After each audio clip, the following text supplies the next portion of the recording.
Good afternoon, everyone. Thanks for joining us today. Today's webinar will be on the topic of understanding and using apparel market data. We'll cover three things today. The first, we'll be describing the newly available data source from the NPD Group. Second, we'll also show how to access this resource from the PeopleForBikes Member Center and ways to use retail market data to make better data-driven decisions for your company. And then finally, in our webinar today, we'll also include a description of what we've been seeing both in the retail and IBD inventory data specifically to apparel. Our webinar will last about 20 minutes, and then we'll have ample time for Q&A. So please include any of your questions in the chat. My name is Ravi Rajkumar at PeopleForBikes, and I lead our team here on the Business Network. And to tell our story today about understanding data in apparel, I'd like to introduce Patrick Hogan. He's our PeopleForBikes Bicycle Industry Research Manager. Patrick, take it away. Perfect. Thanks, Ravi. I am the Bicycle Industry Research Manager at PeopleForBikes, which essentially means that I oversee all of our studies of participation, retail metrics in our market research efforts. And additionally, I serve as the staff lead for our industry research and statistics subcommittee, which is a group of 20 to 25 industry leaders from across the cycling industry that come together and provide some direction for the PeopleForBikes research program. And one of the big deliverables which we manage is the NPD sell-through data, which is a monthly overview of the retail market for the bicycle industry. We recently, in March, published apparel data for the first time ever. Traditionally, our market data has included bikes, parts, accessories, but no soft goods. So we're excited to release these data and describe how they can be used to better make data-driven decisions for your company. In the short amount of time that we have today, we're going to describe where to find this data resource on the PeopleForBikes Member Center, what it is, how to use it, and then an example of how we can read the numbers to tell a story about what's happening in the apparel market. And then, as Ravi said, we'll have time for Q&A afterwards. So as we're going along, feel free to throw stuff in the chat, and we'll get to it after the presentation. So to be specific, the data that we're referencing is the monthly NPD sell-through retail market data. These data, for those of you that are that work for member organizations, you've likely seen emails that come from PeopleForBikes that'll say something like May 2021 NPD sell-through data. We also have these data housed in our PeopleForBikes Member Center. So I will describe quickly how we can get there. You can go to the PeopleForBikes website and then access the Member Center through this button up top, or simply go to PeopleForBikes/login, enter your email. If this is your first time accessing the Member Center, as long as you log in with an email address that has your member organization domain, it'll recognize that you're a part of a dues-paying member organization, and then there's like a two-step verification. You'll get right in. Once you're in, we can scroll on down through the Member Center to access monthly sales reports, and this is where we house all of our NPD data.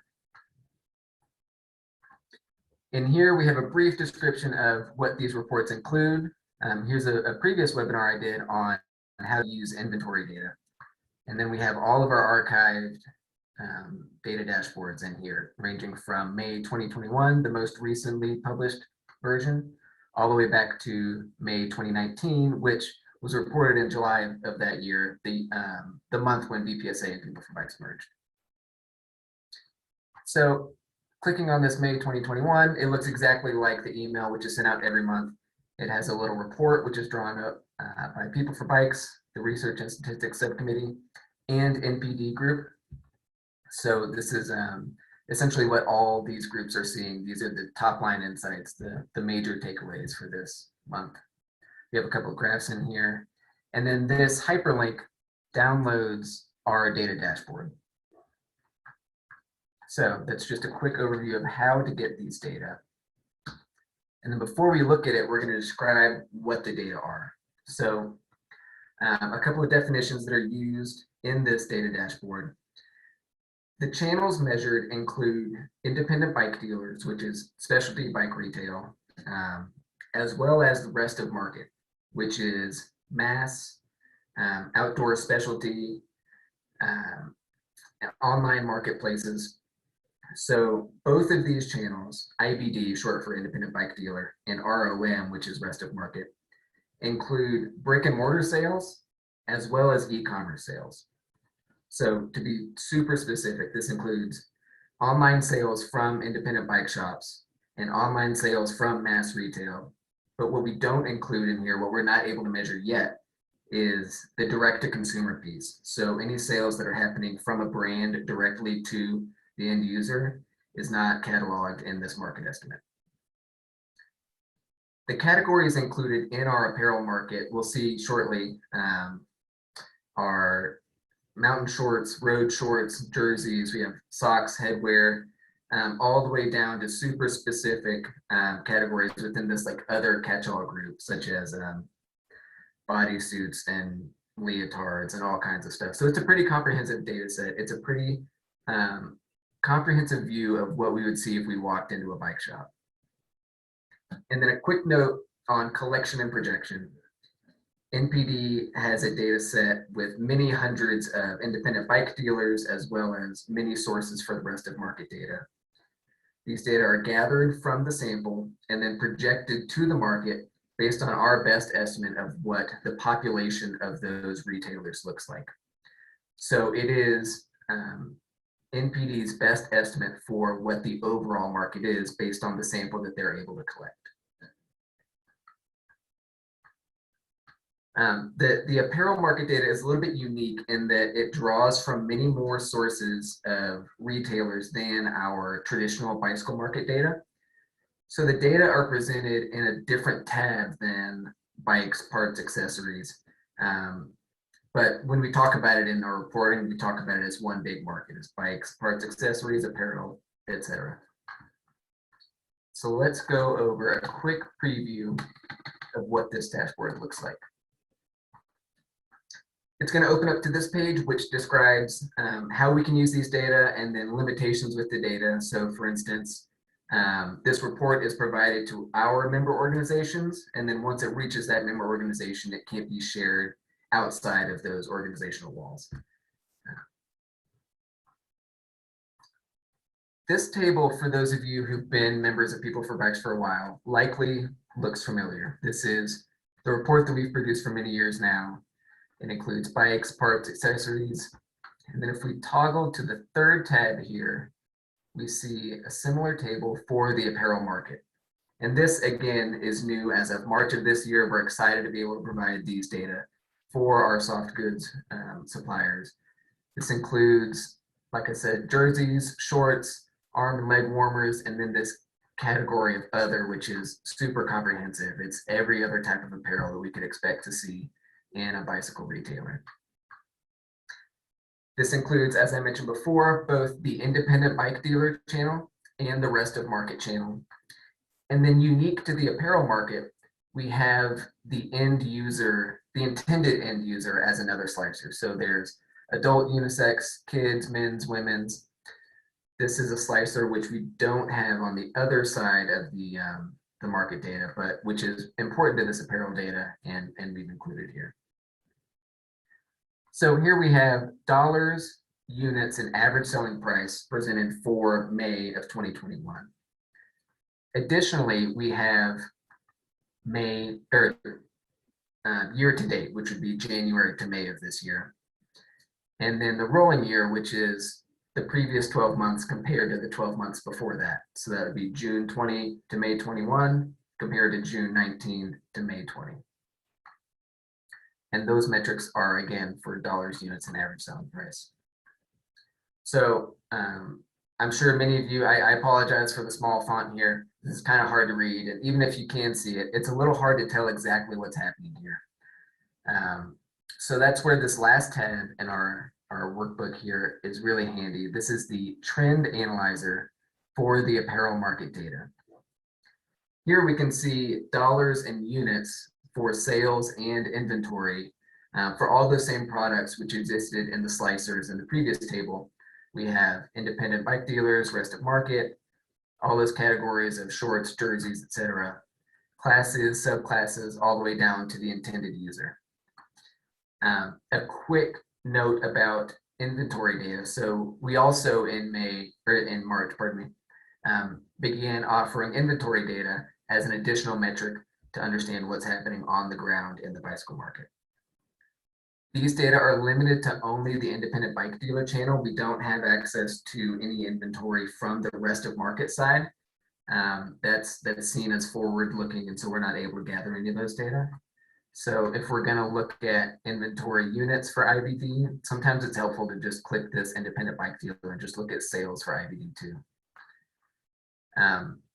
And then again, all of these inventory figures are presented in an inventory table, but for a lot of users, it's more helpful to check out these trend analyzers and really see how some of the seasonality is panning out, and over time, how inventory might be able to recover or might be struggling to recover for some categories of products. And the last feature that I'll mention, for those of you who are like me, really into data and might have more questions than are answered by these simple graphs, if you unhide the last tab here, you'll see Analyzer Raw 2.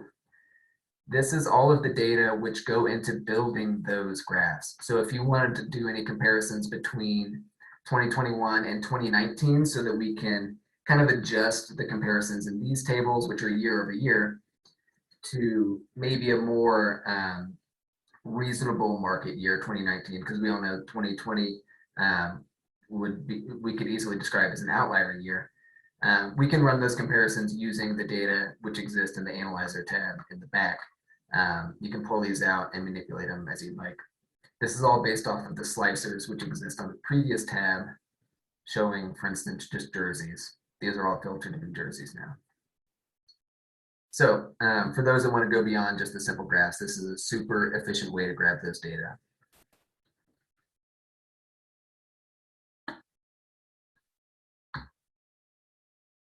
Okay, and lastly, telling the story of apparel. So great, we have a lot of numbers. If we unhide some tabs, we can get even more numbers. But what does it all mean? Like, how do we put these numbers together to understand what's happening?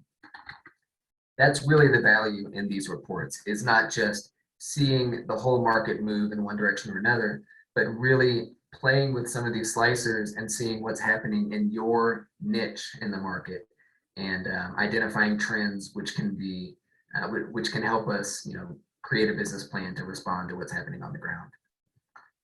So taking a look at the market, what we see, I'll zoom in here and hopefully we can get a little bit larger. Dollars and units for 2020 in green here compared to 21 in purple.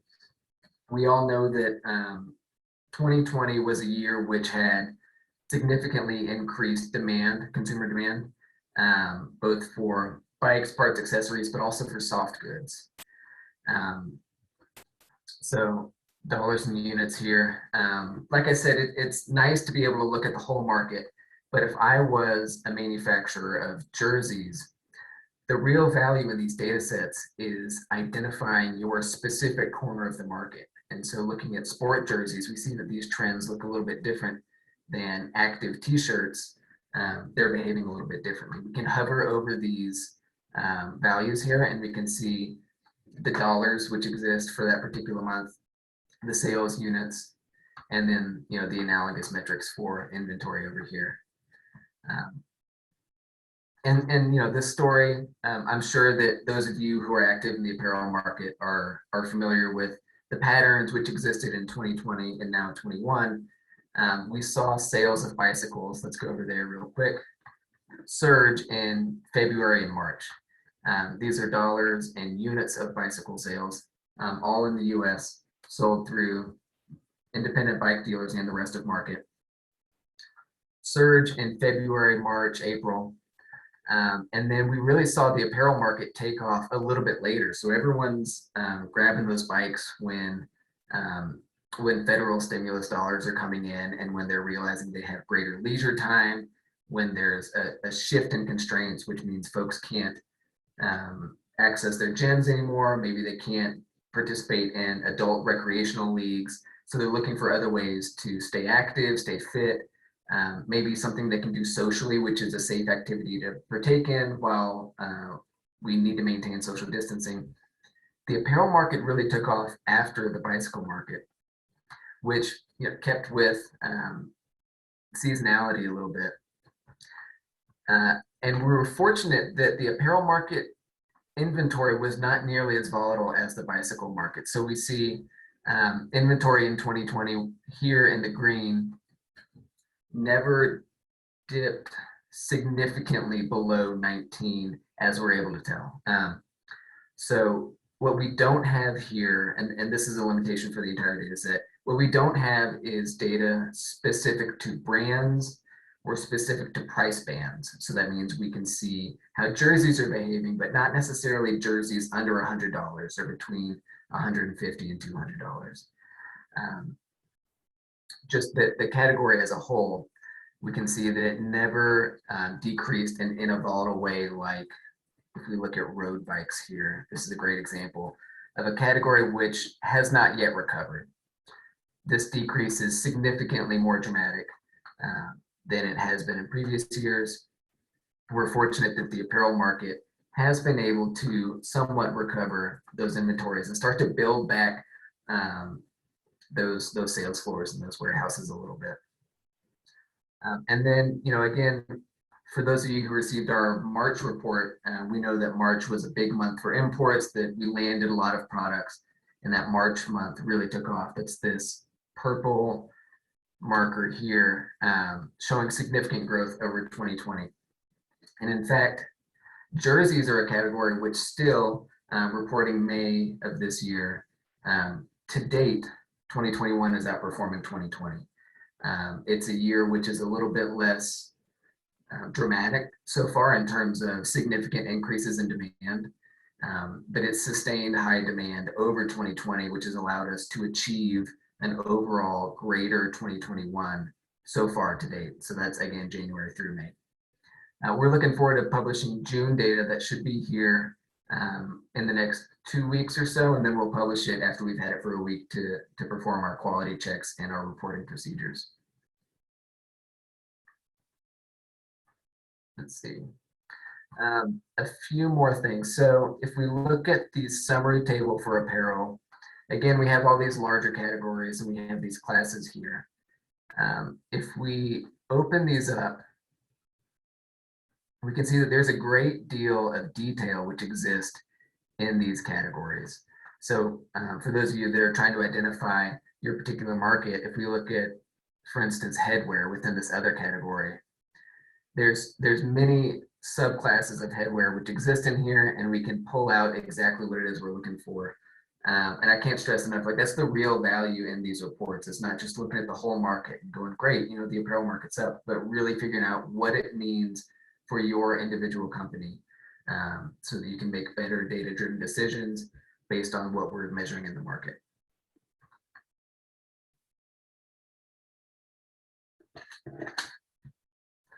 Okay, and I think that's it. I'm going to yield back 1 minute of my time, Ravi, and I think we can go ahead and get started with some Q&A. I believe that's my last slide. Thanks, Patrick. Really great stuff. We've got a couple of questions from the chat and a couple that came in from email. So the first one, Patrick, is are apparel data included in the weekly report published on the Business Intelligence Hub? Yeah, that's a great question. So we do have from NPD weekly Pulse data, which have bikes, parts, accessories, and helmet, footwear, glove. We don't have apparel data in there because it comes from a different side of the market. So while we're really excited that we can now offer these monthly trends, the weekly trends are something which we're not yet able to provide. So here's an example of this Business Intelligence Hub. For those of you that haven't seen it, we can see parts, accessories, types of bicycles, all these weekly figures for the same week in the previous year. But we don't yet have that for apparel. We're working on that, and we're excited to hopefully provide that to our members soon. Gotcha. Thanks, Patrick. Next question came in from Ryan. Does any of this data capture DTC, shops or brands, or is it just IBD or physical stores?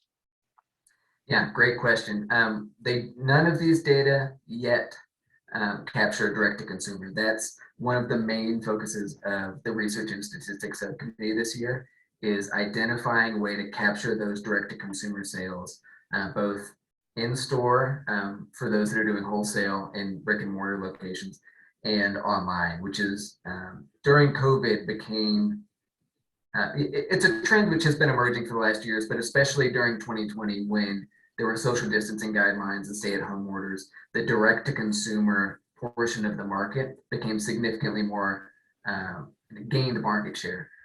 We don't yet have a way to measure it, but we're working hard with NPD to identify the best way to grab these data and report them. So yeah, again, to answer the second part of that question, this represents brick and mortar and e-commerce sales for independent bike dealers and the rest of market, which includes mass merchants, sporting goods specialty, online marketplaces, essentially anyone who sells bikes that's not an independent bike dealer, that bike specialty retail. Excellent. Next question is, does PeopleForBikes offer brand level or price band level data within the apparel data set? Yeah, great question. That's a question I seem to get a lot. I wish we could. We're really excited to be able to provide these data to our members, but this is the level of detail which we're able to afford. And really our goal here is to get a view of the whole market, get the most comprehensive view that we can. But in order to provide it as a member benefit, it's a little cost prohibitive for us to be providing brand level or price band. And so we're excited to provide this as a member resource. If price bands and brand level data are something you need, I'd be happy to put you in contact with NPD. Dirk Sorensen is our guy at NPD, absolute rock star of a guy, totally knows the bicycle market, would be absolutely happy to talk to you about any of your questions. And I think Ravi, if you wouldn't mind putting his info in the chat, yeah, that's his email address. And I think he might be in the audience here spying on us. Hi, Dirk. Good to see you. Yeah, unfortunately, we're limited in what we can provide to our members. So if those are details that you need, you'll have to get in contact with NPD directly. Thanks, Patrick. I dropped Dirk's email in the chat for everyone. This question, next one is from David. Can you remind us what is in ROM, R-O-M? Is it online and chain / big box? That's exactly right. So it is e-commerce and brick and mortar for big box, for online marketplaces. Sometimes it gets confused with direct to consumer. So it does have this e-commerce portion, but it's not brand directly to consumer e-commerce. So for those folks that are going directly to an individual supplier's website and purchasing it there, we're not capturing that. But if they were to go to a mass merchant e-commerce site, we would capture that. And similarly, an independent bike dealer's e-commerce source, we would be able to capture that as well. Excellent. The next question, Patrick, is, are there historic apparel data available? There are, yeah. So I mentioned we only started reporting this in March of this year, which was the January data set. But again, in this Analyzer Raw tab at the very end of this Excel workbook, we have data going back 36 months. So this allows us to do regression analyses. This allows us to do comparisons of year over year using different benchmarks. Identifying the specific corner of the market which you're interested in, and then grabbing some of these raw data from back here and really looking at the trends over time is where all the value comes out of these reports, absolutely, in my opinion. Thanks, Patrick. The next question is really around the summary table. All the percentages shown in the table are 2021 over 20. Is there any way for us to take a look at, say, 2021 over 2019, because 2020 was such an anomaly? Yeah, that's there is. It takes a little bit of doing to look at that, but that would just be accessing this raw tab back here and grabbing some of these numbers. Um, so correct. So that table. Let's get back to that table. Uh, that's inventory. This is current month 21 over 20. What we do have is rolling year. Will show the past 12 months, which would be June 20 to May of 21, compared to June 19, May of 21. There's still some anomalous months in there where we had record high sales during the pandemic. Um, if we're looking for just straight up 21 over 19, going to this last tab and grabbing those yourselves is the most efficient way to do that.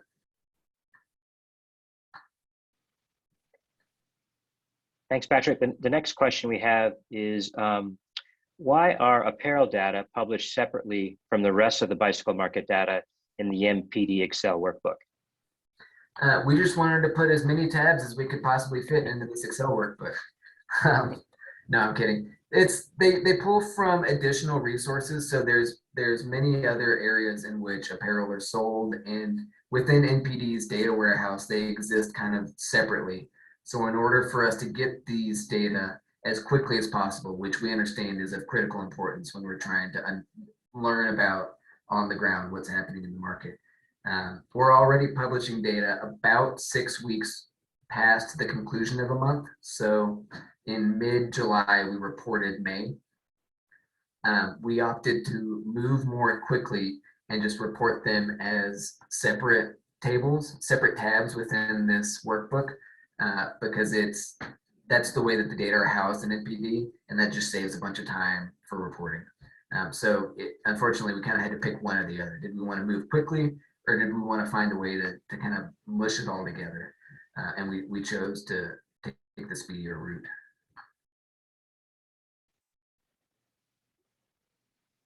Patrick, I know we're getting close to time, so I want to take a minute to say thank you to our audience for joining us today on this webinar, and we look forward to seeing you again on our next one next month. And we'd like to thank Patrick today for walking us through all this great data. And before we let him go, I'd like to ask the audience to join me in wishing him a happy birthday. Happy birthday, Patrick. Oh, I thought I was going to get away without anyone noticing. I appreciate it. No worries. Thanks again, and we wish everyone a great rest of your day, and we'll see you next month. Thanks, everyone. Take care.